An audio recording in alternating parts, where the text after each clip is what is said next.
So మిమ్మల్ని హైదరాబాద్ రాజకీయాల్లో ఒక అగ్రెసివ్ ఫైటర్ లాగా చూస్తున్నారు ప్రజలందరూ. సో కొంతమంది ఏమంటున్నారంటే ప్రజల సమస్యలపై పరిష్కరించడం కంటే ఎక్కువ శాతం ఏదో ఒక గొడవల విషయంలోనే మీరు ఎక్కువ ఇన్వాల్వ్ అవుతున్నారని, దానికే ప్రాధాన్యత ఇస్తున్నారని చాలా మంది అనుకుంటున్నారు. కార్పొరేటా లేదు అంటే రాజకీయాలలో జస్ట్ ఇలా గొడవలు పడుతూ ఉండే వ్యక్తా?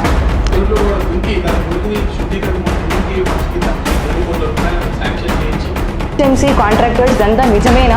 కమిషన్స్ లేకుండా బిల్లు రాదా? పని జరగదా? Welcome to Hyderabad Connect. ఈరోజు పాడ్కాస్ట్లో మనతో ఉన్నారు మల్కాజ్గిరి జిహెచ్ఎంసీ కార్పొరేటర్ ఊరపల్లి శ్రవణ్ గారు. Welcome to the podcast sir. నమస్తే. Hi sir. సో మిమ్మల్ని హైదరాబాద్ రాజకీయాల్లో ఒక అగ్రెసివ్ ఫైటర్ లాగా చూస్తున్నారు ప్రజలందరూ. సో కొంతమంది ఏమంటున్నారంటే ప్రజల సమస్యలపై పరిష్కరించడం కంటే ఎక్కువ శాతం ఏదో ఒక గొడవల విషయంలోనే మీరు ఎక్కువ ఇన్వాల్వ్ అవుతున్నారని, దానికే ప్రాధాన్యత ఇస్తున్నారని చాలా మంది అనుకుంటున్నారు. దీనిపై మీ సమాధానం ఏంటి?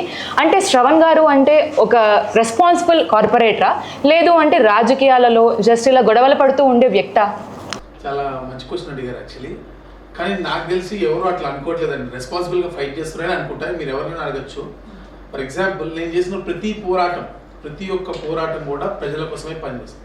బికాస్ నేను ఒక ఉద్యోగం రిజైన్ చేసి రాజకీయాల్లోకి వచ్చిన తర్వాత ట్రాన్స్పరెంట్గా ప్రజల కోసం పనిచేయాలి, మల్కాజ్గిరి సమాజం కోసం, మా ఊరు మల్కాజ్గిరి కోసం లేదా సొసైటీ కోసం ఒక నేషనలిస్టిక్ ఐడియాలజీతో పనిచేయాలని ఒక ఆలోచనతో వచ్చినప్పుడు నేను చేసినటువంటి ప్రతి కార్యక్రమం కూడా నిస్వార్థంగా ఫుల్లెస్ట్ ఎఫర్ట్స్ తోటి 100% ఎఫర్ట్స్ తోటి ప్రజల కోసమే చేయడం జరిగింది. మీరు ఏదైనా తీసుకోండి విషయం. నేను చేసిన పోరాటాలు ఏవి కూడా నా ల్యాండ్ పంచాయతీలు కావు, నా వ్యక్తిగత పంచాయతీలు కావు, ఏవి కూడా నాకు పర్సనల్ సంబంధించిన ఇష్యూస్ కాదు. ప్రతి ఒక్క ఉద్యమం కూడా ఆఫీసర్లను నిలదీసిందే. ఫర్ ఎగ్జాంపుల్, మల్కాజ్గిరి మున్సిపల్ ఆఫీస్లో నేను ఒక సెల్ఫ్ అసెస్మెంట్ స్కీమ్ పైన ఒక ఇష్యూ డెకాయ్ ఆపరేషన్ చేశాను. ఈ డెకాయ్ ఆపరేషన్ ఎందుకు చేశానంటే ఒక నోటరీ ల్యాండ్ని ఎంత ఈజీగా ఎవరైనా కబ్జా చేయొచ్చు, సెల్ఫ్ అసెస్మెంట్ పేరు మీద అసెస్మెంట్ చేసుకుని ఏ ప్రాపర్టీనైనా ఎవరైనా ఏ విధంగా మార్చుకొని ఎన్ని రకాలుగా పేద ప్రజల భూములు కబ్జాలు అవుతున్నాయి అనే అంశం పైన ఒక డెకాయ్ ఆపరేషన్ చేస్తే 1,00,000 డాక్యుమెంట్లను జిహెచ్ఎంసీ క్యాన్సిల్ చేసింది. 1 కాదు 2 కాదు. ఎక్కడ స్టార్ట్ అయిందంటే ఆర్ఎస్ఎస్కి సంబంధించినటువంటి ఒక సేవా భారతి హాస్పిటల్ని ఒక ఎంఐఎంకి సంబంధించిన ఎమ్మెల్యే కబ్జా పెట్టడం జరిగింది. మెహదీపట్నంలో మన హాస్టల్ ఫ్రీ సర్వీస్ చేసే హాస్టల్, దాంట్లో ఒక 1,400 గజాలు ఆయన కబ్జా పెట్టినప్పుడు ఆ ఇష్యూకి సంబంధించి మరి చాలా పెద్ద వాళ్ళు కూడా ఇన్వాల్వ్ అయ్యి చెప్పినా కూడా ఆ కబ్జా నుంచి వాళ్ళు వెళ్ళకపోవడానికి పరిస్థితులు వాళ్ళకి అక్కడ ట్యాక్స్ పేపర్లు క్రియేట్ చేసుకుని సెల్ఫ్ అసెస్మెంట్తో కబ్జాలకు వచ్చేటువంటి ప్రయత్నం చేసిన రోజు అక్కడ లోకేష్ కుమార్ అయ్యేసినప్పుడు ఈ డెకాయ్ ఆపరేషన్ చేస్తే ఆ ప్రాపర్టీతో పాటు కొన్ని లక్షల ప్రాపర్టీస్ సేవ్ అయినాయి. మల్కాజ్గిరే కాదు, గ్రేటర్ హైదరాబాద్ పరిధిలో ఉన్నటువంటి అనేక పేద ప్రజలకు సంబంధించినటువంటి ప్రాపర్టీస్ అనేది కూడా సేవ చేయగలిగినాం. అదేవిధంగా ధర్నాలు, ప్రజా సమస్యలు, ఇప్పుడు నా రోడ్ల కోసం కానివ్వండి, లేకపోతే డీసిల్టింగ్ కోసం కానివ్వండి, ఒక దోమ వేషం వేసుకున్నాను, ఉద్యమం చేసి. ఎందుకు వేసాము? ఒక దోమ వేషము నగరంలో ఈరోజు దోమల సమస్య ఏ విధంగా ఉంది, ప్రజలు దోమల వల్ల ఏ విధంగా ఇబ్బంది పడుతున్నారు, అసలు దోమలకు సంబంధించి జిహెచ్ఎంసీ చేపట్టాల్సినటువంటి యాంటీ లార్వా ఆపరేషన్స్ కానివ్వండి, చెరువుల్లో పూడగతీత కానివ్వండి, సివరేజ్ డైవర్షన్స్ కానివ్వండి, ఎటువంటి యాక్టివిటీస్ ఏవి చేయట్లేదు, వాళ్ళ దృష్టి అటువైపు పోవట్లేదు అని చెప్పి సమాజాన్ని చైతన్యపరచడం కోసం, అదేవిధంగా జిహెచ్ఎంసీలో మొద్దు నిద్రపోతున్నటువంటి అధికారుల కళ్ళు తెరిపించడం కోసం చేయడం జరిగింది. ఒకసారి దున్నపోతుని తీసుకోవడం జరిగింది. అది కూడా కానీ వాళ్ళు చెప్పేది కూడా ప్రతిపక్షాలు విమర్శించేది, నువ్వు దున్నపోతునే తీసుకొస్తావు కౌన్సిల్ కంటే, మరి మీరు దున్నపోతులాగే ఉన్నారు. మా డబ్బులు తీసుకొట్టి మా డెవలప్మెంట్ని మీరు అడ్డుకుంటున్నప్పుడు మీరు దున్నపోతులాగా మీరు బిహేవ్ చేస్తుంది ఈ ప్రభుత్వం అని సింబాలిక్గా చెప్పాలనుకున్న దున్నపోతునే తీసుకెళ్ళాను. సో ఆ విధంగా నేను చేసినవన్నీ కూడా ప్రజా ఉద్యమాలు, ప్రజల కోసం చేసినవే. తద్వారా నేను నా డివిజన్ మాత్రమే కాదు, నా నియోజకవర్గం మాత్రమే కాదు, ఈరోజు సగర్వంగా చెప్పుకోగలుగుతున్నా. మల్కాజ్గిరి మాత్రమే కాకుండా భాగ్యనగరం మొత్తం కూడా హైదరాబాద్లో ప్రతి నియోజకవర్గానికి సంబంధించిన అభివృద్ధిలో మేము భాగస్వామ్యం అయ్యాం. ఒక కార్పొరేటర్లను తీసుకెళ్లి భిక్షాటన చేసాం. భిక్షాటన చేసిన తర్వాత మాకు 3,000 కోట్ల రూపాయలు GHMC private deposit account, PD account అంటారు, దాంట్లో వేసింది నిజమా కాదా? మీరే చూడండి. రేవంత్ రెడ్డి గారిని ఆ రోజు మీరు ఇక్కడికి వచ్చి సభలో, చట్టసభలో మీరు ఒక ఎంపీగా వచ్చి మాట్లాడారు. మరి ఆ రోజు రాష్ట్ర ప్రభుత్వం నుంచి మాకు రావాల్సిన బకాయిలు ఇవ్వాలని మీరే మాట్లాడి ఈరోజు ముఖ్యమంత్రిగా ఇవ్వట్లేదు. మరి ఇప్పటికైనా మీరైనా ఇస్తారా లేదా అని భిక్షాటన చేపడితే 3,000 కోట్ల రూపాయలు మా పీడీ అకౌంట్లో వేసిన తర్వాత మళ్ళీ పీడీ అకౌంట్ అంటే మీకు విషయం చెప్తారు, పీడీ అకౌంట్లో వేసి చూపించి మళ్ళీ లెక్క లాక్కునేటువంటి ప్రయత్నం చేస్తారు. పీడీ అకౌంట్ అంటే ఒక జాయింట్ అకౌంట్ టైపు, గవర్నమెంట్ దాంట్లో డబ్బులు చూపించి 6 నెలల్లో పెట్టి మళ్ళీ ఇంకో వాళ్ళు వాడతలేరని చెప్పి రిటర్న్ తీసుకునే అవకాశం ఉంటుంది. అట్లా తీసుకోకుంటే కూడా బాగోదని చెప్పి కొట్లాడి ఆ డబ్బుని ఖర్చు పెట్టించి పెండింగ్ డెవలప్మెంట్ యాక్టివిటీస్కి పెండింగ్ బకాయిలు ఏవైతే కాంట్రాక్టర్లకు ఉన్నారో అవి, అదేవిధంగా వేరే హెచ్ఎండి లాంటి సంస్థల నుంచి తీసుకున్న లోన్స్ ఏవైతే తీసుకున్నారో అవి, అదేవిధంగా కొత్త రోడ్లు, కొత్త పార్కులు నగర వ్యాప్తంగా ఆ రోజు భారతీయ జనతా పార్టీ కార్పొరేటర్లు అందరం కలిసి ఒక లీడ్ తీసుకొని సిటీలో ఒక డెవలప్మెంట్ యాక్టివిటీని చేపట్టడం జరిగింది. ఇలా ప్రజల డెవలప్మెంట్ కోసమే మనం చేసినటువంటి ప్రతి ఉద్యమం తప్ప ఎక్కడ కూడా మాకు సంబంధించినటువంటి ప్రైవేట్ పంచాయతీలో మా భూములకు సంబంధించో మా ఆస్తులకు సంబంధించో లేదా మాకు వ్యక్తిగత ఫ్యాక్షన్ లాగా వాళ్ళకి మాకు ఉన్నటువంటి పర్సనల్ తగాదాల వల్ల ఇక్కడ కూడా లేదు. సార్ మీరు ఎంసీఏ చదువుకున్నారు, బాగా చదువుకున్న వ్యక్తి, మరి అలాంటప్పుడు ఒక డిగ్నిఫైడ్గా మీరు లైక్ పాలసీస్ అన్ని ఫాలో అవ్వడం మానేసి ఎందుకని రోడ్ల మీద ఎక్కి మరి గొడవలు పెట్టుకోవడం, అధికారులపై తిరగబడటం ఇలాంటివన్నీ ఎంచుకుంటున్నారు? మరి ఇప్పుడు అధికారులు పనిచేయనప్పుడు తిరగబడకపోతే ఏం చేయాలి? ఇప్పుడు తెలంగాణ సాయుధ పోరాటం దేనికి వచ్చింది? భారత స్వాతంత్రోద్యమం దేనికి వచ్చింది? అంటే భారత స్వాతంత్రం కోసం పోరాటం చేసిన వాళ్ళంతా కూడా చదువుకునే వాళ్ళేనా? కాదు కదా. నేతాజీ సుభాష్ చంద్రబోస్ ఆజాద్ హిందూ ఫోర్స్ను పెట్టాడు. ఆయన ఎందుకు ఉద్యమం చేయాల్సి వచ్చింది? ఎందుకు తిరగబడాల్సి వచ్చింది? వారు కూడా గాంధీజీ లాగే శాంతి మార్గంలో పోయి ఉండాల్సింది కదా. కానీ ఆ మార్గం ద్వారా స్వాతంత్రం రాదు అని ఆయన బిలీవ్ చేశారు కాబట్టి ఆయన సాయుధ పోరాటం చేపట్టి ఈరోజు భారతదేశానికి స్వాతంత్రం వచ్చినటువంటి నమ్మే వాళ్ళలో నేను మొదటి వాడిని. భారతదేశానికి మొదటి ప్రధానమంత్రి నేతాజీ అని నమ్మేటువంటి వ్యక్తుల్లో మొదటి వ్యక్తిని నేను ప్రస్తుతంగా. అదేవిధంగా ఎక్కడైతే ప్రభుత్వాలు మొద్దు నిద్రపోతున్నాయో, ఎక్కడైతే మంచి మాటలు పనిచేయట్లేదో వాళ్ళ భాషలో వాళ్ళని మేల్కొల్పడానికి, తద్వారా ప్రజలకు న్యాయం చేయడానికి ఖచ్చితంగా పోరాడాల్సిన సమయం అవసరం ఉంటే అక్కడ పోరాడి తీరుతాం. మా బాధ్యత ప్రతిపక్షంగా it is our job, responsibility, duty.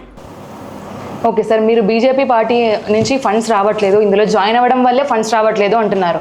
కానీ ఒక సామాన్య ఓటర్ ఏమడుగుతున్నాడు అంటే, మీరు ఫండ్స్ తీసుకురాలేనప్పుడు, అధికారులపై అంటే పన్నులు చేయించుకోలేనప్పుడు మరి మిమ్మల్ని గెలిపించి ఏం లాభం అని అడుగుతున్నారు. అంటే మీరు వైఫల్యాన్ని కప్పిపుచ్చుకోవడానికి చూపిస్తున్న రీజన్ అంటారా? తీసుకురాలే అనలే నేను, అందుకనే చాలా చక్కగా అడిగారు. నేను మల్కాజ్గిరిలో అందరూ కార్పొరేటర్లు ఏం చేశారంటే 5 ఏళ్ల టర్మ్ అయిపోయిన తర్వాత ఎవరి కాళ్ళు పోస్టర్లు వేసుకున్నాను. నేను 100 కోట్లతో చేశాను, 50 కోట్లతో చేశాను, నేను 200 కోట్లతో డెవలప్ చేశాను అని పెట్టుకున్నాను. నేను అట్లా వేసుకోలేదు. నేను ఏం చేశా అంటే I return RTA, right to information act, on my self. నా మీద నేను GHMC ఒక RTA రాశా. పలానా శ్రవణ్ కార్పొరేటర్గా ప్రమాణ స్వీకారం చేసినట్టు సో అండ్ సో డేట్ నుంచి ఈ డేట్ వరకు ఎన్ని నిధులు మల్కాజ్గిరిలో ఖర్చు పడ్డాయి, ప్రతి ఫైల్కి కూడా నా యొక్క లెటర్ ప్యాడ్, అంటే ఈ పని జరగాలని చెప్పి నేను ఇచ్చినటువంటి అఫీషియల్ లెటర్ ప్యాడ్, ప్రతి ఆఫీస్ ఫైల్, ఎలక్ట్రానిక్ ఫైల్, అది మనం ఎవరో ట్యాంపర్ చేయడానికి ఉండదు, ఫైల్ కాబట్టి, సాఫ్ట్వేర్ కాబట్టి దానికి ఫైల్ అటాచ్ చేసి ఉంటుంది, సాఫ్ట్ కాపీ. ఆ విధంగా ప్రతి ఒక్క పనికి నా లెటర్ ప్యాడ్ అటాచ్ అయి ఉంది. ప్రతి పని లిస్టు RTA ద్వారా తీసుకోవడం జరిగింది. దాదాపు ఈరోజు కేవలం మున్సిపాలిటీకి సంబంధించిన వర్క్లే దాదాపు నాకు తెలిసి 60 కోట్ల దగ్గర 60 కోట్ల రూపాయలు, 50-60 పైనే ఉంటాయి. ఇంకా లెక్క చేయలేదు వాళ్ళు పూర్తిగా. ఓన్లీ ఇంజనీరింగ్ నుంచి మనం తీసుకున్న ఇంజనీరింగ్ డిపార్ట్మెంట్ తీసుకున్నవి 50 కోట్లు దాటిపోయి ఉంది.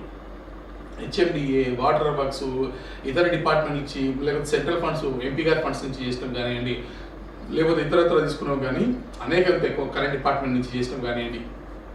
కాబట్టి నేను ఇది నోటి మీద మాట మీద చెప్పలేదు. ఖచ్చితంగా RTA నా మీద నేను RTA తీసుకుని అంటే ఎందుకు RTA చేశాను అంటే నేను డిఫరెంట్ అని మీరు చెప్పారు కదా, నేను నిజంగా డిఫరెంట్. అందరిలాగా డబ్బా కొట్టుకోలేదు. RTA వేసుకుని శ్రవణ్ అనే ఓడిపోయినా శ్రవణే RTA వేసి అఫీషియల్గా తీసుకున్నటువంటి డేటాని ప్రజల ముందు పెట్టాను నేను. యాక్చువల్లీ ఇంకెవరు క్వశ్చన్ మాట్లాడడానికి అవకాశం లేకుండా, ఆన్సర్ అంటే ఎవరో ఒకరు నేనేదో నోటికి వచ్చి డబ్బా కొట్టుతున్నా అనడానికి అవకాశమే లేకుండా డైరెక్ట్గా RTA తీసుకున్నాను. అదేవిధంగా అనేక డెవలప్మెంట్ యాక్టివిటీ చేసాం. నా డివిజన్ మాత్రమే కాదండి, అనేక డివిజన్లలో నా కాన్స్టిట్యున్సీ దాని దగ్గర కూడా రోడ్లు వేసాం, పని చేసాం. అనేక GHMCలో తీసిన ప్రతి ఇష్యూ కూడా పాలసీ మ్యాటర్ కదా. నా ఒక్క డివిజన్కి బెనిఫిటే కాదు, పూర్తిగా GHMCలో ఉన్నటువంటి 300 డివిజన్స్కి కూడా సంబంధించి వాటికి కూడా వర్తించేటువంటి ఇష్యూసే. ఫర్ ఎగ్జాంపుల్ మాన్సూన్ ఎమర్జెన్సీ టీమ్స్కి సంబంధించి అలాట్మెంట్ ఉంది, చెరువుల పూడిక తీతుంది, చెరువులో STPల నిర్మాణం ఉంది. STPల నిర్మాణం నా ఒక్క సఫీల్గూడలో కట్టుకోలేను నేను. సఫీల్గూడతో పాటు సిటీలో ఉన్నటువంటి సఫీల్గూడలో కట్టినా అట్ ద సేమ్ టైం సిటీలో ఉన్నటువంటి మిగతా చోట్ల కూడా STP కావాలన్నాం. సఫీల్గూడ చెరువు ఒక్కటే బాగు చేయాలని లేదు, మిగతా చెరువులన్నీ కూడా పూడికతీత జరగాలి, అన్ని గొలుసుకట్ల చెరువుల యొక్క బాగు జరగాలి అన్నాం. రోడ్లు చేసినప్పుడు అన్ని రోడ్లు బాగుండాలి అన్నాం. వాటర్ హార్వెస్టింగ్ జరగాలన్నప్పుడు ప్రతి సిటీ మొత్తం హార్వెస్టింగ్ జరగాలన్నాం. పార్కులు కట్టాలన్నప్పుడు ప్రతి చోట్ల కట్టాలని జరిగినాం. కాబట్టి మేము చేసినటువంటి బెనిఫిట్స్ ఏవైతున్నాయో సిటీ వ్యాప్తంగా జరిగినాయి, కేవలం ఒక్క ప్రాంతానికి సంబంధించి కాదు. మనం సిటీ మొత్తం రిప్రజెంటేషన్ అంటే జిహెచ్ఎంసీ ఫ్లోర్కి సంబంధించి నేను ఒక ఆఫీస్ ఇన్ఛార్జ్గా ఉన్నా కాబట్టి పార్టీకి సంబంధించి నగరానికి సంబంధించినటువంటి పూర్తి స్థాయి ఇష్యూస్ మనం తీస్తున్నాం కాబట్టి న్యాచురల్గా ఫండ్స్ అనేవి నగరంలో అన్ని చోట్ల రావాలంటున్నాం. నా ఒక్క ఇప్పుడు ముఖ్యమంత్రి గారు కొడంగల్ ఒకటి బాగుంది అనుకుంటే సరిపోద్దా? అలాగే నరేంద్ర మోడీ గారు కాశీ వారణాసి ఒకటి బాగుండదు అనుకుంటే సరిపోతుంది? అట్లా కాదు కదా. దేశం మొత్తం బాగుపడాలి, రాష్ట్రం మొత్తం బాగుపడాలి, అట్లా విధంగా నగరం మొత్తం బాగుపడాలి నేను కోరుకుంటున్నా. తప్పేముంది? నగరంలో ప్రతి చోట్ల ఫండ్స్ ట్రాన్స్పరెంట్గా అంతే సమానంగా అంతే అవసరం ఉన్న చోట్ల ఎక్కడెక్కడ సమస్య ఉందో అక్కడక్కడ డబ్బులు ఖర్చు పెట్టాలి అని అడుగుతున్నా. తప్పేం లేదు కదా.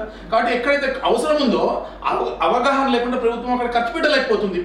ఎక్కడ నీడ్, ఎక్కడ అవసరం ఉందో అక్కడ పెట్టడానికి ప్రభుత్వానికి అవగాహన లేదో మనసు లేదో నాకు తెలుస్తలేదు, కానీ వాళ్ళు పెట్టలేకపోతున్నారు కాబట్టి ఉద్యమం చేయాల్సి వస్తుంది. చేసి ఇక్కడ పెట్టండి నేను చెప్తాను. ఫర్ ఎగ్జాంపుల్ వాటర్ వర్క్స్కి సంబంధించి ఇష్యూ ఉంది. మీరు చెప్పండి, మీరు ఈ ఏరియాలో మీరు ఉన్నటువంటి ఈ ఏరియా జూబ్లీస్ బంజారాల్స్ ఏరియాలో కూడా మీరు రోడ్డు మీద పోతే డ్రైనేజ్లో తీసినటువంటి పూడికి తీత రోడ్డు మీద పోతున్నాడా లేదా? అది మల్కాజ్గిరిలో అయినా ఇక్కడైనా ఓల్డ్ సిటీలో అయినా సేమ్ ప్రాబ్లం. నేనేమంటున్నా, వాటర్ వర్క్స్కి సంబంధించినటువంటి పూడికతీత పనులు నగరంలో పూర్తిగా బాగా ట్రాన్స్పరెంట్గా జరగాలి. ప్రతి చోట్ల కూడా ఆ పూడికతీత తీయాలి, చెత్త క్లీన్గా పెట్టాలి, రోడ్లు నీట్గా పెట్టాలి. ఆ డ్రైనేజ్ లైన్స్కి మురికి నీళ్లు ఎక్కడ రోడ్డు మీద పొంగద్దు అంటున్నా. సిటీలో ఎక్కడ రోడ్డు మీద డ్రైనేజ్ పొంగినట్టే కదా. నా ఊరే కదా, నేను పుట్టిన ఊరే కదా. కాబట్టి అన్ని వర్క్స్ అనేవి డెవలప్మెంట్ యాక్టివిటీస్ కానివ్వండి, లేకపోతే నిధుల ఖర్చు పెట్టడం కానివ్వండి, అన్ని చోట్ల జరగాలి. నగర సమగ్రాభివృద్ధి జరగాలన్నదే మా ప్రధానమైనటువంటి లక్ష్యం, మా డిమాండ్ కూడా. సరే సార్, మీరు ఫండ్స్ వచ్చాయి అంటున్నారు కదా, మీరు ఆ ఫండ్స్తో ఏం చేశారు ఇంతవరకు మల్కాజ్గిరిలో? సో ఏమేమి తీసుకొచ్చారు, ఎంతవరకు వచ్చాయి మీకు ఫండ్స్? ఇది నేను చెప్పడం కన్నా మీరు అక్కడ చూస్తే బాగుంటుంది. లైవ్ వచ్చి చూస్తే మా మల్కాయ ప్రజలు చెప్తారు. అనేక చోట్ల ఇప్పుడు నా దగ్గర స్టార్టింగ్ పాయింట్ ఎండింగ్ పాయింట్ అని చెప్తాం. For example Sardar Patel Nagar grave yard నుంచి పోతుంది. గ్రేవ్ యార్డ్లో అక్కడ ఒక బ్యూటిఫికేషన్ కానివ్వండి, లేకపోతే అక్కడ రూమ్ కట్టియడం కానీ, అక్కడ సర్దార్ పటేల్ స్టాచ్యూ పెట్టడం మొదలు పెట్టుకుంటే అక్కడ రోడ్ లేయడం. ఇంతకుముందు అక్కడంతా వాటర్ పొంగే, అంటే వర్షం పడినప్పుడు మొత్తం ఇళ్లలోకి నీళ్ళు వచ్చేసేవి. కేటీఆర్ గారు కూడా ఒకసారి వచ్చారు. కేటీఆర్ గారు కూడా అక్కడ ఒక పాప మునిగిపోయి ఇళ్లలో 2020లో కూడా అప్పుడు వర్షం పడ్డప్పుడు ఇళ్లలోకి నీళ్ళు వచ్చి ఒక పాప కూడా పడిపోయే పరిస్థితి ఉంటే అక్కడ కేటీఆర్ గారు కూడా వచ్చి హామీ ఇచ్చిన పని కూడా జరగలే. ఆ తర్వాత మేమే అక్కడ పూర్తిగా ఈ మొన్న 20 సెంటీమీటర్స్ రెయిన్ పడ్డప్పుడు కూడా ఇళ్లలోకి నీళ్లు రాకుండా ఉంది. సరే, అంతకన్నా హెవీ రెయిన్ పడితే ఎవరు చేయగలిగింది ఏం లేదు, కానీ ఆల్మోస్ట్ మొన్న లాస్ట్ టైం పడింది 3-4 months back, I think 20 centimetres rain. ఆ రెయిన్లో కూడా ఇళ్లలోకి నీళ్లు రాకుండా ఆపగలిగాం. అటువంటి యాక్టివిటీస్ని అక్కడ అనేక రకాల వాటర్ పోయేటువంటి ఫెసిలిటీ, నాలా రిలేటెడ్ వాల్ కానివ్వండి, గ్రేటింగ్స్ కట్టడం కానివ్వండి, అనేక రకాల యాక్టివిటీస్ అక్కడి నుంచి మొదలు పెట్టుకుంటే ఇంకా ముందుకు వస్తే ఆర్కే నగర్ బ్రిడ్జ్ దగ్గర చక్కగా మీరు చూస్తే మొత్తం ఎక్స్పాండ్ చేసి లెఫ్ట్కి అంతా నీట్గా వేసి వాటర్ అక్కడ ఎప్పుడు రోడ్ ఇట్లా బ్రిడ్జ్ కింద ఆగిపోయేది వర్షం పడేటప్పుడు. పూర్తిగా మార్చేసాము. మీరు పోయి చూస్తే కనబడుతుంది. అక్కడి నుంచి ఆనంద్ బాగ్ అలా వరుసగా చెప్పుకుంటూ వస్తే వినాయక్ నగర్, నేరెడ్మెట్, సఫీల్గూడ లేక్ని పట్టించుకునే దిక్కు లేదు. దానికోసం అనేక పోరాడు. చివరికి చెరువులో కూడా దొరికిన సందర్భం, చెరువులో కూడా దుంకి దాని మురికి నీటి శుద్ధీకరణ మన NMDA ఫండ్స్ కింద 2 కోట్ల రూపాయలను శాంక్షన్ చేయించి, మరి దాంతో ఒక పక్కన STP కట్టించి, దానిపైన పార్కులు పెట్టించి, దానిపైన బ్యూటిఫికేషన్ ఫౌంటైన్ కట్టడం కానీ, గేట్ కట్టడం కానీ, ఇంకా బ్రిడ్జ్ పెట్టడం కానివ్వండి, కోట్లాది రూపాయలు, దాదాపు 9 కోట్ల రూపాయలు సభ్యులు కూడా చెరువు నుంచి ఇంకా కొంచెం ముందు పోతే నేను అంటున్నా, ఈరోజు నేను ఒక సవాల్ మీ ద్వారా కూడా ఆడుతున్నా. నిజంగా ఈ ప్రభుత్వానికి చిత్తశుద్ధి ఉంటే మా దగ్గర ఉన్నటువంటి భగత్ సింగ్ నగర్ అనేటువంటి ఒక ప్రాంతం ఉంటుంది, ప్యూర్ స్లమ్ యాక్చువల్లీ. అక్కడ బీజేపీకి ఓటు వేసారు చాలామంది చెప్తున్నారు, ఎందుకు చేస్తారు చాలా డిస్కరేజ్ చేశారు. నేను ఈరోజు ఆలోచించాను, నిజమైన దళిత వాడ అప్లిఫ్ట్ కావాలనే ఆలోచనతో అక్కడ పెద్ద గ్రౌండ్ని కాపాడడం, అక్కడ ఒక హాస్పిటల్ పెట్టడం, అక్కడ కమ్యూనిటీ హాల్ కట్టడం, అక్కడ బస్సు దవాఖాన పెట్టడం, దాంట్లో అక్కడ బ్రిడ్జ్ కట్టడం, కోట్లాది రూపాయలతో ఆ బస్సు యొక్క రూపురేఖను పూర్తి స్థాయిలో మార్చేసినాం. మీరు పోయి చూడొచ్చు మీ కెమెరాతో. యాక్చువల్లీ గవర్నమెంట్ దానికి ఒక అవార్డు ఇవ్వాలి. ఆదర్శ కాలనీ కింద, బస్తీ నుంచి కాలనీ కింద కన్వర్ట్ అయినటువంటి ఒక మోడల్ అది. యాక్చువల్లీ ఆ మోడల్ని మిగతా చోట్ల కూడా అడాప్ట్ చేసుకోవాల్సినటువంటి సందర్భం కదా. కానీ దాని మీద వాళ్ళు అవార్డు ఇచ్చడం పక్కన పెట్టి, అవార్డు ఇవ్వడం దేవుడి సంగతి ఎందుకంటే, కానీ కనీసం దాన్ని అక్నాలెడ్జ్ చేయాల్సినటువంటి బాధ్యత అయితే అందరికీ ఉంటుంది కదా బేసికలీ. ఈ విధంగా అనేక రకాల డెవలప్మెంట్ యాక్టివిటీస్ చేసుకొచ్చాం. ఇవే కాదు, నేను చెప్పేది మర్చిపోయాక కేవలం టిప్ ఆఫ్ మై టంగ్ ఉన్నది చెప్తున్నా. మల్కాజ్గిరిలో మాకు ఎంపీ గారు లేనప్పుడు కూడా కిషన్ రెడ్డి గారిని పట్టుకొని 30 కోట్ల రూపాయలతో అమృత్ భారత్ స్కీమ్ కింద మల్కాజ్గిరి రైల్వే స్టేషన్ అభివృద్ధి చేసినాం. కిషన్ రెడ్డి గారు అఫీషియల్ లెటర్ ఉంటుంది దాంట్లో. తర్వాత మళ్ళీ ఎంపీ గారు వచ్చిన తర్వాత మళ్ళీ ఆర్ఓబీలు అనేక శాంక్షన్. తర్వాత ఎంఎంటీఎస్ ఫేజ్ 2కి స్టేట్ అప్పుడు ఉన్నటువంటి టీఆర్ఎస్ గవర్నమెంట్ డబ్బులు ఇల్లే. మనము బీజేపీ గవర్నమెంట్ వాటా ఇచ్చేసాం 1200 కోట్లు, వాళ్ళు 600 కోట్ల చిల్లర ఇవ్వాల్సి ఉంటే ఇవ్వకపోతే ఎంఎంటీఎస్ లేట్ అవుతుంటే కిషన్ రెడ్డి గారిని పోయి రిక్వెస్ట్ చేస్తే ఆ ఫేజ్ 2 టీఆర్ఎస్ కట్టాల్సినటువంటి డబ్బుల్ని కూడా కేంద్ర ప్రభుత్వంతో కట్టించి, అంటే స్టేట్ గవర్నమెంట్ సెంట్రల్ గవర్నమెంట్ 2 వాటాలు కేంద్ర ప్రభుత్వం భరించి తర్వాత ఎంఎంటీఎస్ స్టార్ట్ చేయించడం జరిగింది.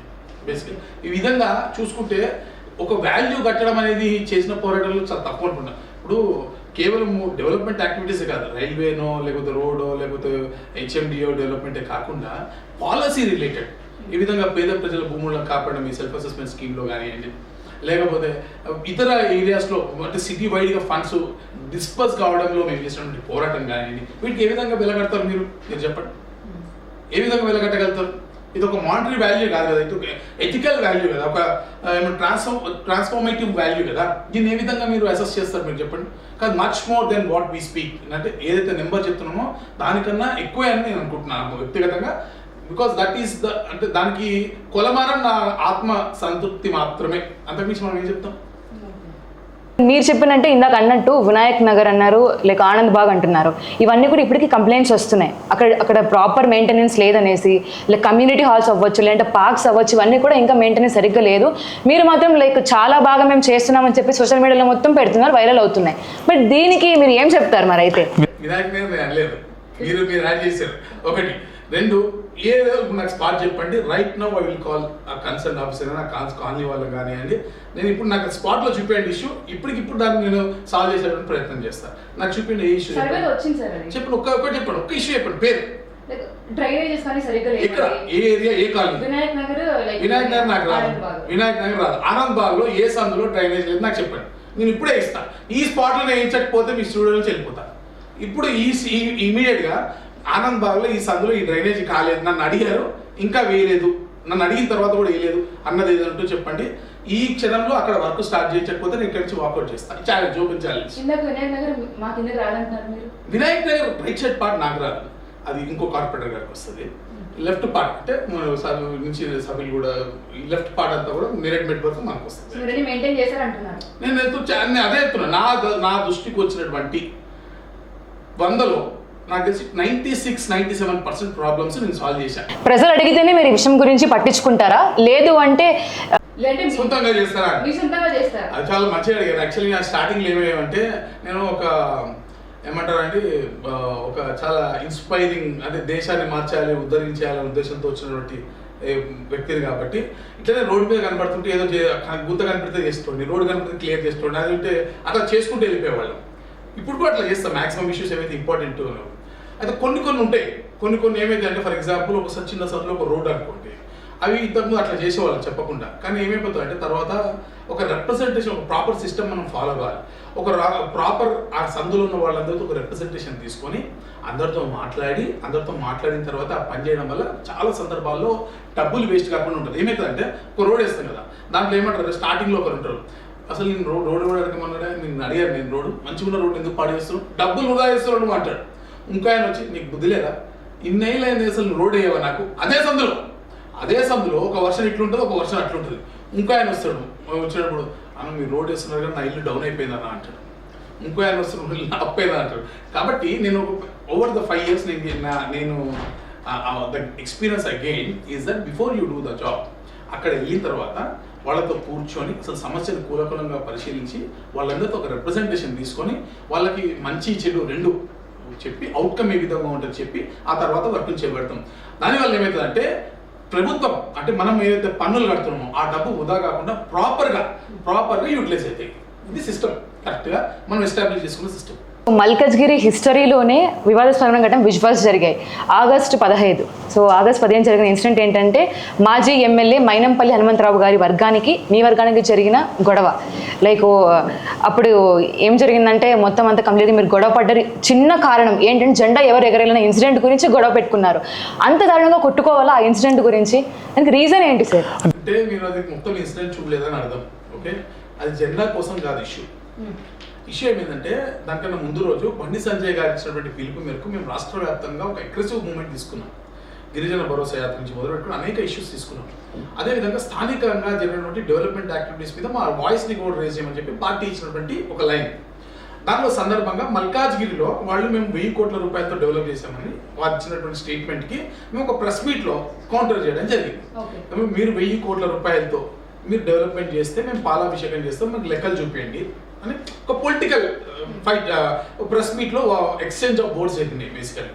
అయితే ఏమైపోయిందంటే వాస్తవంగా అదొక పొలిటికల్ లాగానే ఉంచితే సరిపోయి బేసికల్లీ ఆ మాటలు ఉత్తర ప్రత్యుత్తరాలాగా వర్డ్స్ వరకు పెడితే సరిపోయి. దాంట్లో ఉన్నటువంటి కొంతమంది అంటే ఎవరైతే మల్కాజ్గిరిలో శ్రవణ్ సాఫ్ట్వేర్ బాయ్ సాఫ్ట్గా ఉంటాడు అనుకున్నాడు, వీడు మా ముందే నిలబడతాడు, మేము ఇక్కడ ఫీల్డ్లో గుడంబాలంబి గంజాయిలంబి మేము 20 సంవత్సరాలు 30 సంవత్సరాల నుంచి ఇక్కడ ఫీల్డ్లో ఉన్నాం, మేము మర్డర్లు చేసినాం, అనేక రకాల అరాచకాలు చేసినాం, వీడు మా ముందు వచ్చి గెలుస్తాడా, మా ముందు వచ్చి లీడర్ అవుతాడా అని ఫీల్ అవుతున్న వాళ్ళు కడుపులో కొత్త అయిపోతున్నాడు. వీళ్ళందరూ ఏం చేసారు, ఒక బ్యాచ్ ఉంటుంది అనమాట, ఒకరిద్దరే అందరు కాదు. వీళ్ళు ఏం చేసారు, పోయి ఆయన చెవి కొరికారు అనుకోరాదు, ఒక ఇట్లా చెవి కొరికి వాడి వీడు అట్లా అన్నాడు నిన్ను అసలు నేను ఇప్పటి వరకు మిమ్మల్ని గురించి మాట్లాడిన లేడు. నేను వ్యక్తిగత ఏ రోజు వరకు కూడా టిల్ డేట్ మైనంపల్లి హనుమంతరావు గారిని కానివ్వండి, లేకపోతే మా ఎమ్మెల్యే రాజశేఖర రెడ్డి గారిని కానివ్వండి, నాకు తెలిసినంతలో సాధ్యమైనంత వరకు ఎవరిని కూడా నేను అమర్యాదగా మాట్లాడాను. నా భాష మీరు చూడండి, అన్ని వీడియోలు తీసి చూడు, మీరు చేసింది తప్పు, మీరు నిధులు తెలియదు, ఇది చేయాలి ఇది చేయలేదు, మీరు అని గౌరవంగా మాట్లాడితే తప్ప అరే ఒరే నువ్వు ఇట్లా మాట్లాడే భాష నాకు జనరల్గా ఉంటుంది. అందులో ఎస్పెషల్గా లోకల్లో ఉన్నటువంటి హానరబుల్ చైర్స్ కాబట్టి వాళ్ళకి మనం రెస్పెక్ట్ ఇచ్చే మాట్లాడతాం. అది ఎంపీ కానివ్వండి ఎమ్మెల్యే కానివ్వండి ఎవరున్నా కూడా ఆ సంస్కారం నాకు ఉంది. Because I'm born from BJP వాడు, ఆర్ఎస్ఎస్ ఫ్యామిలీ నుంచి పుట్టినవాడు, ఒక విద్యార్థి నాయకుడిగా ఉన్నటువంటి వాడిని, నాకు ఆ సంస్కారం ఉంది. చదువుకున్నవాడు, సాఫ్ట్వేర్ జాబ్ చేసి వస్తున్నాడు కాబట్టి అదన్నీ పక్కన పెట్టి కొంతమంది వాళ్ళ చెవిలో కొరకడం వల్ల ఆ రోజు అనుకోని విషయంలో అక్కడ వాళ్ళు ప్లాన్గా నా మీద అటాక్ చేయడం జరిగింది కొంతమంది. సరే వాట్ ఎవర్, దాంట్లో చాలామంది రియలైజ్ అయ్యారు ఆ తర్వాత సందర్భాల్లో. అంటే వాళ్ళకి అప్పుడు ఓవర్ ద టైం ఆ తర్వాత 3-4 years జరిగింది కదా, 22 అంటే ఆ తర్వాత వాళ్ళందరికీ అర్థమైంది ఏంటంటే శ్రవణ్ అనేటోడు పనిపించోడు, వాడికి ఎవరితో సంబంధం లేదు, వాడికి కావాల్సింది డెవలప్మెంట్, పనిపించోడు, వాడిని పని చేసుకొని ఇస్తే వాడు ఎవరి జోలికి రాడు, వాడిని అనవసరంగా ముట్టుకుంటే మనకే ప్రాబ్లం. ఇది అందరికీ క్లారిటీ వచ్చింది, చాలా సిటీలో చాలా మంది క్లారిటీ వచ్చింది. కాబట్టి అనవసరంగా వాళ్ళు నా జోలికి రాదు, నేను వాళ్ళ జోలికి పోను. నాకు కావాల్సింది అభివృద్ధి, నా ప్రజలకి నేను ఏదైతే పని డెవలప్మెంట్ యాక్టివిటీస్ చేయాలనుకుంటున్నానో చాలా క్లియర్గా నేను అక్కడ స్టిక్కే ఉంటా. దాంట్లో ఎవరడ్డం వచ్చినా ఆగేది లేదు, దాన్ని దాటి ఎవరిని విమర్శించేది లేదు, ఇంతే నా పాలసీ. చాలా. మరి ఆ రోజు జరిగిన సంఘటనకి నైతిక బాధ్యత ఎవరిది? నైతిక బాధ్యత ఎవరిది నేను ఎట్లయితే ఇప్పుడు మ్యాటర్ సబ్జూడియస్ మ్యాటర్, కోర్టులో ఉన్నటువంటి వ్యవహారం. సో దాని మీద ఇప్పుడు నేను పెద్ద కామెంట్ చేయలేదు. నైతిక బాధ్యత అంటే ఎవరి మనస్సాక్షి కాదు, నా మనస్సాక్షి నేను చాలా క్లియర్గా ఉన్నా. I'm very clear, honest. మీ ముందే గుండె మీద చేసుకొని చెప్తున్నా, నేను ఏది చేసినా ధర్మానికి న్యాయానికి లోబడి ప్రజల కోసము మంచి కోసం చేసిన. అవతల వాళ్ళని కూడా అట్లనే చేసుకొని చెప్పమన్నట్టు. ఏ గుడికి పోదా అంటే ఆ గుడికి పోతా, ఏ తడి బట్టలతో ఇచ్చి ఇక్కడ పోయి ఏ ప్రమాణం చేయడానికైనా నేను సిద్ధంగా ఉన్నా.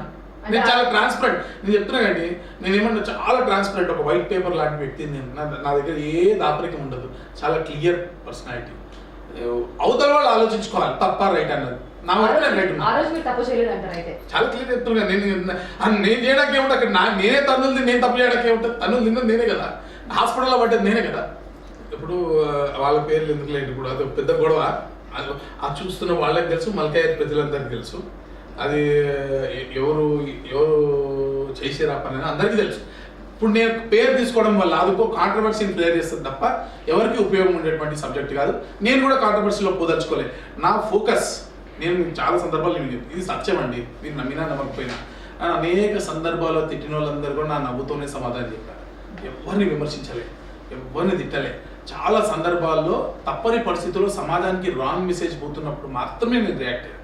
సమాజానికి రాంగ్ మెసేజ్ పోతుంది, దాన్ని నేను కరెక్ట్ చేయాలి, నా ఇంటర్వెన్షన్ అవసరం అనుకున్న దగ్గర మాత్రమే ఇంటర్ అయ్యే తప్ప నన్ను తిట్టిన వాళ్ళు ఎవరికి నేను చాలా సందర్భాలు 90% ఆఫ్ ద కేసెస్ నేను సమాధానం చెప్పాలి. ఇప్పుడు కూడా చెప్పా, నా పని ఏంది, because I don't want to lose my focus is very clear. నేను ఈ సమాజానికి చేయాలనుకుంటున్న మంచి ఈ ఏదైతే నా ఐడియాలజీ ఉందో, నా మాతృ సంస్థ అయినటువంటి నా పార్టీ కానివ్వండి, నా మాతృ సంస్థ కానివ్వండి, నా కుటుంబం కానీ నాకు నేర్పించినటువంటి వాల్యూస్ని బేస్ చేసుకొని నేను ఏ లక్ష్యంతో ఈరోజు రాజకీయాల్లోకి వచ్చానో దాని మీద నా ఫోకస్ ఉంది. I don't want to debate. తిట్టేటోళ్ళని తిట్టుకోనండి. ఒక సైట్ ఇన్స్పెక్షన్ సమయంలో ఒక ఎగ్జిక్యూటివ్ ఇంజనీర్ని మీరే దుర్భాషలు ఆడారని బెదిరించారనేసి మీ పైన ఒక కేసు నమోదైంది.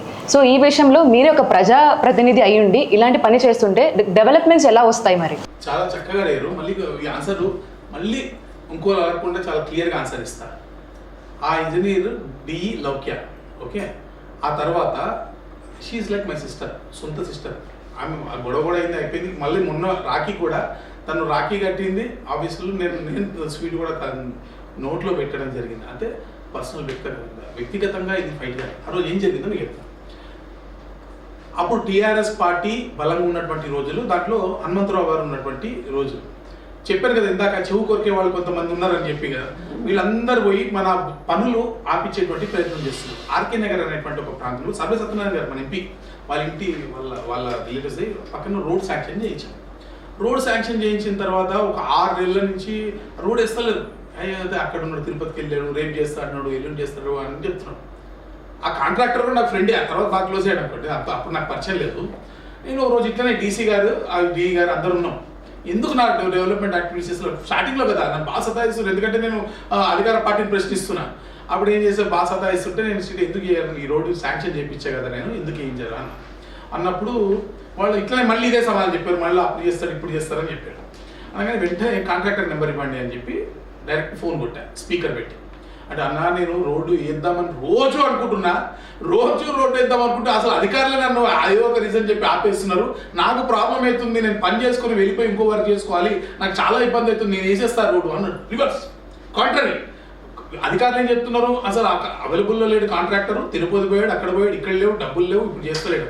కాంట్రాక్టర్ ఏం చెప్తున్నాడు, నేను చేస్తాను కూడా అధికారులు చేయనిస్తలేరు, ఏదో ఒక సాకుతోటి నన్ను చేయనీయకుండా చేస్తున్నారు. దాని అర్థం ఏంటి చెప్పండి, మీరు చెప్పండి.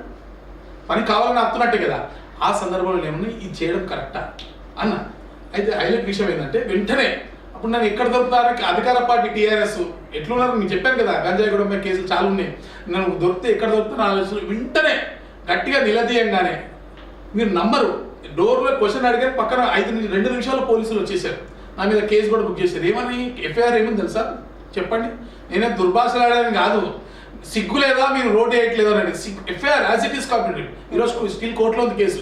ఎఫ్ఐఆర్లో పోలీసులు రాసి చెప్తున్నా నేను, సిగ్గు లేదా అని తిట్టినాడు. ఏమండి ఈరోజు రాజకీయాల్లో మన నాయకులు మాట్లాడుతున్న భాషలు ఏంది, ఒకళ్ళ కుటుంబాలపైన ఒకళ్ళు దుమ్మెత్తి పోసుకున్న తీరేంది. నేను ప్రజా సమస్యల కోసం కొట్లాడి ఒక రోడ్డు శాంక్షన్ చేస్తే ఆ రోడ్డుని అధికారులు కావాలని లేకపోతే సిగ్గు లేదా మీకు రోడ్ వేయట్లేదు ఈ విధంగా చెప్పడానికి మీకు సిగ్గు లేదా, ఎందుకు వేస్తలేరు అన్న తప్ప, సిగ్గు లేదా అన్నని వాళ్ళు పెట్టి అది కూడా అనలే. వాస్తవంగా ఎఫ్ఐఆర్ పోలీసులు రాసిందే, నేను అంతకొంచెం అన్నాను, వాళ్ళు రాసింది కూడా నేను తిట్టాను కొట్టాను రాయలే. సిగ్గు లేదా అన్న ఒక అధికారిని, సిగ్గు లేదా మీరు అన్న, ఒకవేళ అన్నానే అనుకో, అనలేదు అన్నానే అనుకో. ఇంకోటి, నా ప్రజల డబ్బులతో శాంక్షన్ చేసిన రోడ్డు ఆపడానికి నిజంగా వాళ్ళకి మనసు లేదా, ఇట్లా తప్పు కదా, దానికి ఎవరు వాళ్ళ తప్పు నాదా, ఇది పోలీసులు ఎఫ్ఐఆర్లో పెట్టింది. అంటే మీరు దీన్ని బట్టి మీరు ఆలోచించాల్సింది ఏంటంటే ఎంత దుర్మార్గంగా నా మీద కేసులు పెట్టారు మీకు తెలియదు, ఎంత ఘోరం. ఎఫ్ఐఆర్లో సిగ్గు లేదని పెట్టి ఇక్కడ చూసినా మీరు కేసు. ఇంకో కేసు ఉంటుంది చెప్తానండి. అక్కడ ఆనందబాగ్ చౌరస్తాలో ఒక పూల బండి, అదే హైకోర్టు రిట్ పిటిషన్ ప్రకారం మేము ఫుట్పాత్ ఎంక్రోచ్మెంట్ చేస్తున్నా అన్నారు. పోలీసులు పెట్టుకుని పెద్ద పోలీసులు పెట్టుకోవచ్చు. అక్కడ ఒక పూల బండి పెట్టుకుంది ఆమె బండి మీద. అమ్మ నువ్వు బండి పక్క జరపంటే వెళ్ళిపోతుంది కదా. పాశవికంగా జేసీబీ పట్మని కొడితే మొత్తం బండి ఇరిగిపోయింది. ఏది తోపుడు బండి ఇరిగిపోయింది. ఆమె చెప్తే పక్కకి వెళ్ళిపోయింది. ఆమెకు మళ్ళీ బండి కొనుక్కోవాలంటే 4,000 రూపాయలు అవుతుంది. నేను సీదా తీసుకెళ్ళి ధర్నా కూర్చున్నాను. దశరథ్ గారు మా కమిషనర్, ఆయన మా కార్యకర్త, అంటే మా లైక్ మైండెడ్ ఐడియాలజీ. కానీ వాళ్ళు కూడా కేసు పెట్టారండి. ధర్నా ఇట్లా పోయి గోడంగానే నా మీద కేసు. ప్రభుత్వ విధులను ఆటంకపరుస్తున్నటువంటి కార్పొరేటర్ 353 సెక్షన్ ఏందనేది నాకు అర్థం కాదు. నీ పక్కన తోపుడు పడి పక్కన జరిగితే సరిపోయేది, ఆమె కడుపు లైవ్లీహుడ్ మీద కడుపు మీద కొట్టి నువ్వు వాళ్ళకి కంపన్సేషన్ ఇవ్వమని అడిగితే ఈరోజు నాకు 353 సెక్షన్ పెట్టి మమ్మల్ని కోర్టు చుట్టూ తిప్పారు. 20,000 రూపాయలు మేము దానికి జమానా జరుపుకుని ఇంకా ఈ రోజులో తిరుగుతున్నాం కోర్టులో. ఇటువంటి కేసులు అంటే ఎంత అన్యాయంగా, ఎంత అరాచకంగా ఆ రోజు నా పైన అంటే చక్రబంధనం అంటారు అన్ని రకాల. ఇంకో విషయం చెప్తానండి, అందుకనే నేను ఇక్కడ కూడా ఒక రూపాయి కూడా తీసుకోలేదు కాబట్టి, నిజాయితీ ఉన్నా కాబట్టి ఇంతమంది డేగంతో నా చుట్టుపక్కల ఉన్నా కూడా నన్ను ఏం చేయలేకపోయారు. నేను ఒక చిన్న మిస్టేక్ దొరికితే చాలు, ఒక చిన్న మిస్టేక్ దట్స్ ఎనఫ్, అయిపోయాయి, లోపల వేసేద్దామన్న ఆలోచనలు ఉండేవి. కానీ ఇక్కడ కూడా నేను కాంప్రమైజ్ కాకుండా అంతే సీరియస్గా అంతే కొట్లాడి ఉన్నా కాబట్టి ఈరోజు వాళ్ళు రియలైజ్ అయ్యారు వీడు నిజంగానే నిజాయితీగా పనిచేస్తున్నాడు, వీడు ప్రజల కోసం పనిచేస్తున్నాడని వాళ్ళు నిజంగా వాళ్ళకి మనస్సాక్షికి తెలుసు. మీరు ఇందాక కాంట్రాక్టర్స్ గురించి అడిగారు కాబట్టి నేను చెప్తున్నాను, లైక్ జిహెచ్ఎంసీ కాంట్రాక్టర్స్ దంతా నిజమేనా? కమిషన్స్ లేకుండా బిల్లు రాదా, పని జరగదా? 100%. ఇప్పుడు కాంట్రాక్టర్స్ దందా అంటే కాంట్రాక్టర్స్ దందా చేసుకోవడం తప్పేం కాదు. అంటే కాంట్రాక్టర్స్ అధికారులు కలిసి ఒకవేళ ప్రజాధనాన్ని దుర్వినియోగం చేస్తూ వాళ్ళ జోబుల్లో పంపించుకుంటే తప్పు. కాంట్రాక్టర్స్ వ్యాపారం చేసుకోవడం తప్పేం కాదు కదా. అధికారులు ఏ విధంగా ఉద్యోగం చేసుకుంటున్నారో కాంట్రాక్టర్లు అలా ఉద్యోగం చేసుకుంటారు. కానీ ఇక్కడ ఏంటంటే కాంట్రాక్టర్స్ డెవలప్మెంట్లో ఒక భాగస్వామ్యం. ఎందుకంటే వాళ్ళు పనిచేసే వాళ్ళు ఇప్పుడు జిహెచ్ఎంసీ ఏ విధంగా పని ఇవ్వాలనుకుంటుందో, ఏ విధంగా రోడ్ వేయాలనుకుంటుందో, రోడ్ వేసేటువంటి కాంట్రాక్టర్ కూడా మనకు అవసరమే కదా. కాకపోతే ఆ రోడ్డుని నాణ్యతతో వేసి దాన్ని ప్రాపర్గా టైం తోటి ఎగ్జిక్యూట్ చేయడం అనేది చాలా ఇంపార్టెంట్. 2 కమిషన్ల వ్యవహారం చెప్పి 100% కరెక్ట్. జిహెచ్ఎంసీలో కమిషన్లు ఇవ్వకుండా ఏ పని జరగదు, ఫైల్ మువ్వదు. మీకు కింది స్థాయి నుంచి ఏలు కానీ డీలు కానీ ఈలు కానీ ఆ మీది స్థాయి వరకు అనేక సందర్భాలు ఉన్నాయి. డైరెక్ట్గా ఈసీబీలు పట్టుకున్న కేసులు ఉన్నాయి. 100% కాంట్రాక్టర్ చాలా సందర్భాల్లో మా దగ్గర కొంచెం మొత్తుకున్నటువంటి పరిస్థితి. ఎందుకంటే జనరల్గా వాళ్ళు కొంత అమౌంట్ ఇవ్వడానికి సిద్ధంగా ఉంటారు, ఎందుకంటే వాళ్ళకి తెలిసి సిస్టంలో అందరూ అలవాటారు. కానీ కొంతమంది చాలా ఎక్కువ డిమాండ్ చేస్తుంటారు, 10% అనో 20% అనో అంతనో ఇంతనో డిమాండ్ చేస్తుంటారు. అప్పుడు కొంతమంది ఇబ్బంది పడి ధర్నాలు చేసిన సందర్భాలు కూడా ఉన్నాయి. ఫర్ ఎగ్జాంపుల్ మా దగ్గర ఒక ఆయన ఉంటే, మా కాంట్రాక్టర్ మల్కాయ ముందు ధర్నాలు చేసినటువంటి పరిస్థితి ఉన్నాయి. అది ఉంటాయి, కంపల్సరీ ఉంటాయి. ఏదైనా మితంగా చేస్తే ఓపెన్ సీక్రెట్ అండి, మితంగా చేస్తే అందరు యాక్సెప్ట్ చేస్తారు, అతిగా చేస్తే అందరూ వ్యతిరేకిస్తారు. ఇది న్యాచురల్. అంటే మనం అట్లా ఎంకరేజ్ చేసినట్టు కాదు, కానీ ఇది వాస్తవం. ఖచ్చితంగా కమిషన్ వ్యవహారం అయితే చాలా ఖచ్చితంగా ఉంది, 100%. ఈ ట్రాన్స్పరెంట్ జరగాల్సిన అవసరం ఉంది. చాలా చోట్ల యాక్చువల్లీ ఏంటంటే ఈ వాళ్ళ కమిషన్లు ఇచ్చాం, వీళ్ళ కమిషన్లు ఇచ్చామని చెప్తారు. బేసికలీ నాకు తెలిసినంత మట్లయితే నా దగ్గర వచ్చినటువంటి వాళ్ళ దగ్గర నేను ఏ కాంట్రాక్టర్ దగ్గర పిలిచి డబ్బులు ఇవ్వండి అని చెప్పి నేనైతే చెప్పము. కానీ అధికారులు మాత్రం చాలా సందర్భాలు ఇస్తే వాళ్ళు కూడా నా దృష్టికి వచ్చినట్టు చెప్తా, అదే పాప సతాయించగలండి ఆయన ఇచ్చింది ఇది పని అయితే చేయని కాస్త. ఎందుకంటే చాలా సందర్భాలు ఏమైందంటే వాళ్ళకి బిల్లులు ఆగిపోయిన తర్వాత కూడా ఒకప్పుడు ఎట్లుంటుందంటే కాంట్రాక్టర్లకి ఈజీగా టెండర్లు వచ్చేయడము, అంటే వాళ్ళకి బిల్లు చేసిన నెల రోజులకో లేకపోతే 15 రోజులకో బిల్లు ఫాస్ట్గా వచ్చేయడం జరిగేది గతంలో. కానీ గత కొన్ని సంవత్సరాలుగా ఆర్థిక ఇబ్బందుల వల్ల సతమతమవుతున్నటువంటి జిహెచ్ఎంసీలో కాంట్రాక్టర్లకు బిల్లులు చెల్లించడం ఆలస్యం అవుతుంది. కాబట్టి కాంట్రాక్టర్ కూడా ఎక్కడి నుంచో అప్పు తెచ్చుకొని వడ్డీకి తెచ్చుకొని పనిచేస్తారు. కాబట్టి వాళ్ళు ఇబ్బంది పడుతున్నటువంటి సందర్భాల్లో మనం కూడా as a political party development hamper కాకూడదు. కాబట్టి ఎందుకంటే మీరు రోడ్ హామీ ఇస్తారు పబ్లిక్కి, ఈ పలానా కాలనీలో ఈ రోడ్ వేస్తా అని ప్రజలకు హామీ ఇస్తారు.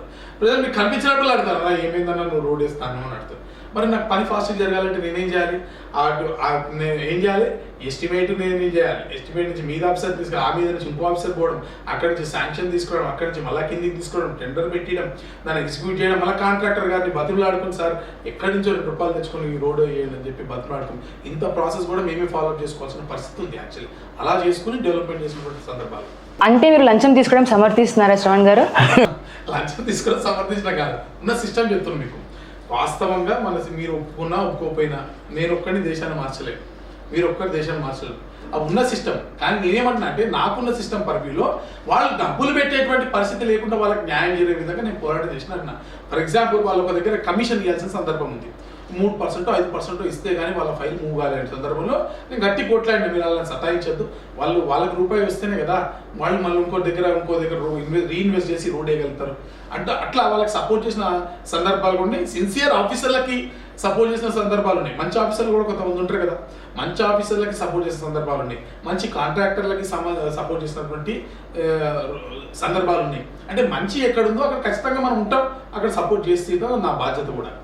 గతంలో మీ జీవితంలో ఒక షాకింగ్ ఇన్సిడెంట్ జరిగింది. మీరు సూసైడ్ చేసుకోవడానికి ప్రయత్నించారని చాలా వరకు రూమర్స్ వచ్చాయి. మొత్తం న్యూస్ అంతా కూడా వైరల్ అయింది. అంటే దీనికి మీరు ఏంటి, మీ పార్టీ వాళ్ళే ఏమైనా వెన్నుపోటు పొడిచారా, లేదు అంటే మీరు ఏదైనా నిరాశకు గురయ్యారా? ఇంట్లో సూసైడ్ చేసుకునే ప్లాన్ అయితే ఇప్పుడు లేదు, చేయలేదు. ఒకసారి చేసిన సభ్యులు కూడా చెరువు పైన ఇది డెవలప్మెంట్ కోసం, అంటే డబ్బులు శాంక్షన్ చేసి వాళ్ళ చేతుల్లో పెట్టినా కూడా యాక్టివిటీగా అభివృద్ధి పనులు చేయకూడదు. ఒక వేస్ట్ ఆఫీసర్ ఉండే, అంటే ఎంత వరస్ట్ ఆఫీసర్ అంటే తెల్లారి లేస్తే డబ్బా కొట్టుకోవడం తప్ప దేనికి పనికిరానటువంటి ఒక ఆఫీసరు, కేవలం ఆ రికమెండేషన్స్ మీద బతికేస్తున్నటువంటి ఆఫీసరు. ఇక వేస్ట్, అటువంటి చెత్త ఆఫీసర్ నేను చూడలేదు నా జీవితంలో, నిజంగా చెప్తున్నా. ఆ డబ్బులు తీసుకొచ్చి ఆయన చేతిలో పెట్టినా కూడా చెరువు అభివృద్ధి చేయట్లేదు. యాక్చువల్లీ ఆ గుర్రపు డెక్ అట్లనే ఉంటుంది. నేను ఏదైతే ఆ కల్బర్ట్ కట్టించిన దగ్గర ఒక చిన్న బేబీ పాండ్ డెవలప్ చేస్తున్నాం, వినాయకుడి నిమజ్జనం, బతుకమ్మ నిమజ్జనం చేస్తాం. అవి ఇంకా ఇతరే అని చెప్పి చేస్తే అప్పుడైతే డిలేస్ తిక్కలేసే ఆ రోజు దుంకేసిన చెరువులో. మీరు దుంకితేనే నువ్వు చేస్తావు చెప్పి, ఇంత దరిద్రంగా ఉంది ఈ గుర్రపు డెక్ ఇంకా తీయవా నువ్వు అని చెప్పి దాన్ని దుంకితే అప్పుడు తెల్లారేసి మళ్ళీ పనులు స్టార్ట్. ఆయన తీసేసి డైరెక్ట్గా ఆయన వాళ్ళ బాస్ మా ఈ గారికి దాన్ని ఇన్ఛార్జ్గా తీసుకొని దాన్ని ఈ రోజు I will take up this work, చెరువు రిలేటెడ్ వర్క్ అంతా కూడా నేను చూస్తున్నాను ఆయన పక్కన చెప్పి కంప్లీట్గా ఆ రోజు ఆయన యాక్సెప్ట్ హ్యాండ్ ఓవర్ చేసుకున్న తర్వాత మళ్ళీ డెవలప్మెంట్ అనేది స్టార్ట్ అయింది.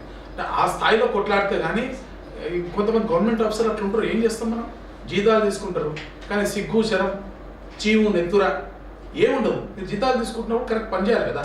అంటే ప్రజలు ఎంత కష్టపడి ట్యాక్స్ పే చేస్తున్నారు, మేము ఎంత కష్టపడి దాన్ని ఫండ్స్ తీసుకొస్తున్నాం, దాన్ని ప్రజలకు ఉపయోగకరంగా మార్చాల్సినటువంటి బాధ్యత వాళ్ళకు ఉందా లేదా? అటువంటి దరిద్రులు ఉన్నప్పుడు ఏం చేస్తాం, తప్పదు, ఉద్యమం చేయాల్సి వస్తుంది కదా. అంటే అది నిజంగా సూసైడ్ అటెంప్టా, లేదు అంటే మీరు మీ పని చేయడం చేస్తున్న డ్రామా చేసినా మరి ఏం చేయాలి? ఇప్పుడు ఆయన పట్టుకుని ఆయన కూడా తీసుకోపోయేదా అని ఆయన భయపడిపోయాడు. కానీ నేను నీ ముందే దుక్కుతున్నా తీసుకున్నాను, దుక్కా, నిజంగా దుక్కేసిన. మరి అయితే లక్కీగా ఏంటంటే ఆల్మోస్ట్ ఎడ్జ్లో పట్టేసుకున్నారు నన్ను. అప్పటికి కూడా పెద్ద పెద్ద పాములు ఉంటాయి అక్కడ, చాలా ఒక 10 feet పాములు ఉంటాయి, 10-20 feet పాములు ఉంటాయి. భయపడిపోయారు అందరూ అక్కడ. యాక్చువల్లీ చాలా లక్కీ, నువ్వు సేవ్ అయిపోయావు అన్నారు. యాక్చువల్లీ మీరు హాస్పిటల్ జాయిన్ అయిన వెంటనే విపక్షాలందరూ ఏమన్నారంటే జస్ట్ ఏదో మీరు లీగల్ ఇష్యూస్ని కవర్ చేయడానికి, అలా పబ్లిక్ సింపతి క్రియేట్ చేయడం కోసం మీరు అక్కడ జాయిన్ అయ్యారని. అమ్మ దెబ్బ తాగింది, దెబ్బ తాగి రక్తం కారుతుంది, ఒక బీర్ బాటిల్ గుచ్చుకుపోయింది, హాస్పిటల్లో చేరకపోతే ఏం చేయాలి మీరు చెప్పండి? అదే రక్తంతో నేను నడుచుకుంటూ మల్కాయ చౌరస్తా పైన రోడ్డు పైన రక్తం అంతా ఉంది, ప్రజలందరూ చూసారు, నేను ఒక్కని చూడలే. మున్సిపల్ ఆఫీస్ నుంచి మల్కాయ చౌరస్తా వరకు ఉన్నటువంటి ప్రతి షాప్ కీపర్, ప్రతి ఇంటోళ్ళు చూసారు. అక్కడ 100 మంది చూసారు. అదే రక్తంతో నేను నడుచుకుంటూ పోయినా. ఓకే, అక్కడ గాజుపోయి గట్టనే ఉంది. మరి ఏం చేయమంటారు చెప్పండి? హాస్పిటల్ పోదా? మరి మున్సిపల్ ఆఫీస్ లో బీర్ బాటిల్ ఎలా ఉంది, బీర్ బాటిల్ ఎలా గుచ్చుకుంది, అది కూడా August 15 చెప్తున్నారు. ఆ రోజు ప్లాంట్ చెప్పారు కదా, చెవులు కొరికిన వాళ్ళు కొంతమంది ఉంటారు. వాళ్ళు యాక్చువల్లీ ఏంటంటే చెప్పడం వల్ల ముందు రోజే ప్లాన్ చేసుకొని రావడం అని తెచ్చుకున్నారు. లేకపోతే అక్కడికి వెళ్ళి వస్తే చాలా తాగి ఉన్నారు. డైరెక్ట్ 15 రోజు పొద్దున తాగి ఉన్నటువంటి పరిస్థితి. నేను పోలీసులను అడిగి డిమాండ్ చేసిన ఇమీడియట్గా ఆ రోజు, మీరు అసలు టెస్ట్ చేయండి ఎవరు తాగున్నారు ఎవరు తాగారు. ప్రభుత్వం వాళ్ళది, అధికారం వాళ్ళది, సరే అయిపోయింది గొడవ కాబట్టి ఇప్పుడు దాని గురించి పెద్ద మాట్లాడదలుచుకోలే. కానీ ఆ రోజు నేను పోలీసులు డిమాండ్ చేసుకుంటే వాళ్ళు పోలీసులు అధికార పార్టీ వైపే ఉంటారు కదా, ఆ ప్లాన్ చేసుకొని తీసుకొచ్చి చేసినటువంటి యాక్టివిటీ ఖచ్చితంగా. కాబట్టి న్యాచురల్గా వాళ్ళు తెచ్చుకున్న తర్వాత ఉంటాయి కదా. పోలీసులే అధికార పార్టీలో ఉన్నా మరి సెంట్రల్ హోమ్ మినిస్టర్ మీ చేతిలో ఉంది కదా. చాలా మంది తెలియదు ఏంటంటే మన ఫెడరల్ సిస్టంలో కేంద్ర ప్రభుత్వం కొన్ని బాధ్యత, రాష్ట్ర ప్రభుత్వం, రాష్ట్రంలో సంబంధించిన పోలీసులు పూర్తిగా రాష్ట్రంలో ఏ పార్టీ అధికారులు ఉంటే వాళ్ళ చేతుల్లోనే పోలీసులు ఉంటారు. వాళ్ళు ఎట్లా డ్యాన్స్ చేయమంటే అట్లా చేస్తారు. కాబట్టి దాంట్లో సెంట్రల్ వచ్చి స్పెషల్గా చేసేది, స్పెషల్గా వచ్చి ఇన్ఫ్లుయెన్స్ చేసేటువంటి అవకాశమే ఉండదు. ఏదున్నా కూడా సెంట్రల్ గవర్నమెంట్ ఏదైతే రాష్ట్ర ప్రభుత్వం చెప్తుంది, రాష్ట్ర ప్రభుత్వం త్రూ ప్రాపర్ ఛానల్ ద్వారా కమ్యూనికేట్ అవుతుంది తప్ప కేంద్ర మంత్రి వచ్చి పోలీసులకి ఆ స్టేషన్లో ఉన్నటువంటి SSOకో అక్కడ ఉన్న DSPకో ఆదేశాలు ఇస్తే ఆయన వెంటనే ఇంప్లిమెంట్ చేస్తాడు. ఇట్లా ఉండదు సిస్టమ్, ఇట్లా ఉండదు. యాక్చువల్లీ వాళ్ళు రాష్ట్ర ప్రభుత్వము, అక్కడ ఉన్న DGP, అక్కడ ఉన్నటువంటి హోమ్ మినిస్టర్ ఏం చెప్తుందో వాళ్ళ మాటలే వింటారు. అయితే బీజేపీ అధికారంలో ఉన్న పోలీసులందరినీ అన్ని చోట్ల కూడా అలానే డాన్స్ చేయిస్తుందా? 100% డాన్స్ చేస్తుంది. బీజేపీ అధికారంలో ఉన్న ప్రతి రాష్ట్రంలో గౌరవంగా క్రిమినల్స్ డాన్స్ చేస్తుంది పోలీసుల ద్వారా. బెంగాల్ ఏ విధంగా డాన్స్ చేస్తుందో ఏ విధంగా అట్లా చేస్తుంది. కాకపోతే ఇప్పుడు దేవదానవులని ఇద్దరు ఉంటారు. దేవగణం ఏం చేస్తుంది, మంచి కోసం వాడుతుంది వాళ్ళ పవర్ని.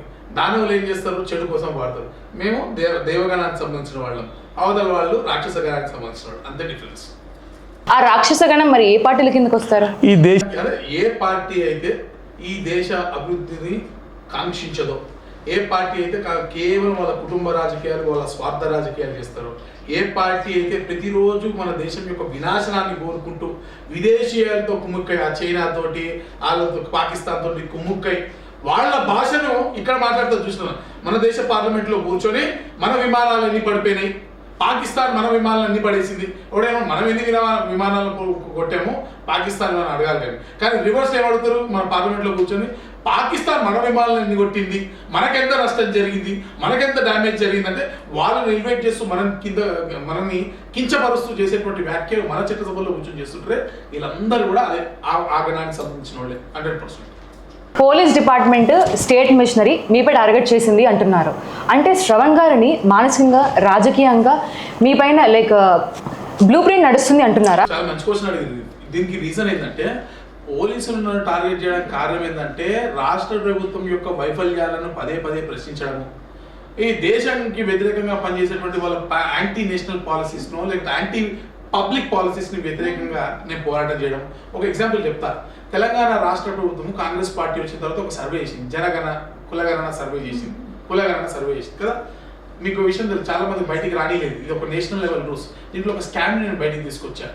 ఇది చిత్రగుప్త అనేటువంటి ఛానల్, మా గిరీష్ దారమని ఉంటాడు, దాంట్లో మేము లైవ్ చేసాము. అది ఓన్లీ ఛానల్లో చేసాం, యాక్చువల్లీ వేరే దగ్గర చేయలేదు. ఆ రోజు మొత్తం స్టేట్ పోలీస్ నా చుట్టూ ఉన్నారు, ఇంటెలిజెన్స్ వాళ్ళంతా. దానికి కారణం ఏంటంటే వాళ్ళు చేసినటువంటి 2 బ్లండర్ మిస్టేక్ ఏంటంటే ఒక బుక్ ప్రింట్ చేశారు. దీంట్లో సాఫ్ట్వేర్ భాషలో చెప్పాలంటే మాస్టర్ టేబుల్స్ అంటాం అనమాట. అంటే ఒక లుకప్ టేబుల్స్ ఉంటాయి. దాంట్లో ఏం చేస్తామంటే హిందూ కోడ్ 1, ముస్లిం కోడ్ 2, క్రిస్టియన్ కోడ్ 3 అని ఉంటుంది. ఇది టేబుల్ క్రియేట్ చేశారు. ఈ బుక్ని మీద ట్రైన్ చేసి మీకు ఇచ్చారు. మీరు ఏం చేస్తారు, పబ్లిక్ దగ్గరికి వెళ్ళి మీదే హిందూస్ అంటారు. మీరంటే మీ హిందూస్ అని చెప్తే మీరు కోడ్ 1 అని ఇస్తారు. అలాగే మీరు బీసీనా ఓసీనా అని అడిగితే బీసీ అన్నారు, కోడ్ 1 ఇస్తారు. అంతేనా? అది డీకోడ్ చేసేటప్పుడు మళ్ళీ ఇమేజ్ ప్రాసెసింగ్ చేసేటప్పుడు దాని అదే విధంగా ఆ కోడ్ 1కి ఎగ్నెస్ట్గా ఉన్నటువంటి ఆ వాల్యూ ఏదో సాఫ్ట్వేర్లో ఉన్న వాళ్ళకి చాలా ఈజీగా అర్థమవుతుంది. ఆ వాల్యూని పాస్ చేసుకొని దాన్ని మళ్ళీ అక్కడ పెడుతుంది. కానీ వీళ్ళు ఏం చేసి ట్రైన్ చేసింది ఈ టేబుల్ పైన. కానీ మార్కెట్లో తెచ్చి లుకప్ టేబుల్లో మార్చి పడేసారు. లుకప్ టేబుల్ ఏం చేశారు, హిందూ కోడ్ 1 కన్నా ముందు ఏం చేశారు, అదర్స్ అని ఒక మీద టాప్ ఎంట్రీ ఒకటి పెట్టేశారు. టాప్ పెట్టడం వల్ల అదర్స్ 1 అయింది, హిందూ 2 అయింది, ముస్లిం 3 అయింది, ఇంకోటి 4 అయింది ఫర్ ఎగ్జాంపుల్.